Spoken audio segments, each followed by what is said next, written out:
స్వామివారు భక్తికి తప్ప దేనికి లొంగడం.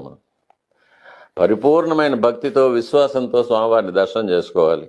నాకు అధికారం ఉంది, నేను డబ్బులు ఖర్చు పెట్టగలను, పెద్ద టికెట్లు కొనుక్కోగలను, స్వామివారి దగ్గర అరగంట నిలబడగలను, ఒక గంట నిలబడగలను, నాకు అధికారులంతా నాకు ఊడిగం చేస్తారు, సేవలు చేస్తారు అనే ఒక భావంతో వెళితే స్వామివారి దగ్గర స్వామివారి అనుగ్రహం దొరకదు.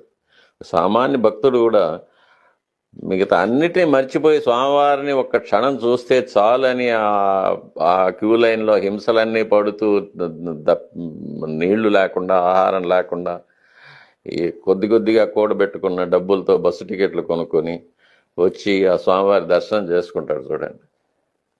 అటువంటి భక్తుడికే స్వామివారి యొక్క అనుగ్రహం ఎక్కువ ఉంటుంది. ఈ అధికారాన్ని ప్రదర్శించడం కోసం వచ్చి దర్శనం చేసుకునే భక్తులకి స్వామివారు ఎప్పటికీ దూరంగానే ఉంటారు.